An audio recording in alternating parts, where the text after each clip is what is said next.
ఏపీకి సంబంధించి పెద్ద పులి సంచారం ఇటు కాకినాడ జిల్లా సరిహద్దు ప్రాంతం, అదేవిధంగా పోలవరం జిల్లా రంపచోడవరం నియోజకవర్గ సరిహద్దు ప్రాంతంలో దోబూచులాడుతుంది. ఇక నిన్న ఏలేశ్వరం సమీప ప్రాంతంలో దాడి చేసిన పెద్ద పులి మరలా వెనక్కి వెళ్ళి రాజవొమ్మంగి అటవీ ప్రాంతంలో ఒక గేదె దూడను చంపింది. దీంతో అటవీ శాఖ అధికారులు అలర్ట్ అయిన పరిస్థితి మాత్రం నెలకొంది. పులికి సంబంధించి ఎప్పటికప్పుడు పర్యవేక్షిస్తున్నట్లుగా డిఎఫ్ఓ ప్రత్యేకంగా తెలియజేశారు. ప్రస్తుతం రాజవొమ్మంగి మండల పరిధిలో ఈ పులి సంచారం ఉన్నట్లుగా అధికారులు తెలియజేశారు. అయితే ఈ పులికి సంబంధించి వరుసగా దాడులు చేస్తున్న నేపథ్యంలో గత రాత్రే ఏలేశ్వరం మండలానికి సంబంధించి పరిసర ప్రాంతంలో పెద్ద పులి ఉన్న నేపథ్యంలో ఏదైతే ఒక గేదెని చంపిందో అదే ప్రాంతంలో దాన్ని పట్టుకునేందుకు ప్రత్యేక ఏర్పాట్లు చేశారు. అయితే ఒకసారి చంపిన తర్వాత మరలా పెద్ద పులి అక్కడికి రాని పరిస్థితి గత రాత్రి నెలకొంది. మరలా తాజాగా ఈ మధ్యాహ్నం పోలవరం జిల్లాలోకి పెద్ద పులి ఎంటర్ అవుతూనే రాజవొమ్మంగి అటవీ ప్రాంత సమీపంలో ఒక గేదెనైతే మాత్రం హతమార్చిన పరిస్థితి నెలకొంది. దీంతో రంపచోడవరం ఎమ్మెల్యే మిరియాల శిరీషాదేవి కూడా ప్రత్యేకంగా కొన్ని జాగ్రత్తలు వివరించారు. ఖచ్చితంగా అటవీ ప్రాంత సమీపంలో ఏదైతే గేదెలు ఆవులను కట్టుకుని ఉంటారో అటువంటి వారు జాగ్రత్తగా ఉండాలని, ముఖ్యంగా చీకటి పడిన తర్వాత ఒక్కరుగా వెళ్ళకూడదంటూ కూడా పేర్కొన్నారు. అటవీ శాఖ అధికారులు పులికి సంబంధించి ఈ రాత్రికి ఖచ్చితంగా, అంటే ప్రస్తుతం వరుసగా దాడులు చేస్తున్న నేపథ్యంలో ఖచ్చితంగా పులిని బంధించే విధంగా ప్రత్యేక టీములు చేరుకున్నాయి. ఏదైతే గతంలో ఈ పెద్ద పులికి గన్ ద్వారా మొత్తు ఇచ్చారో అదేవిధంగా ఈసారి కూడా మరలా అలా ఇచ్చేందుకు ప్రయత్నాలు ప్రారంభించారు. అయితే ప్రస్తుతం పెద్ద పులి ఈ ఫారెస్ట్ గుండా ప్రయాణం చేస్తుంది.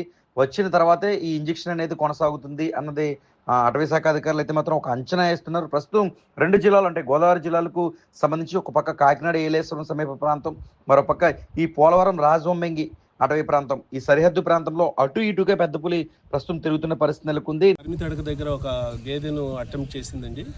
అటెంప్ట్ చేసి అది టువర్డ్స్ మన వీరభద్రాపురం రిజర్వ్ ఫారెస్ట్లోకి ప్రవేశించింది. ఉర్లాకులపాడు సమీప ప్రాంతంలో ఉన్నట్లు మాకు సమాచారం ఉంది.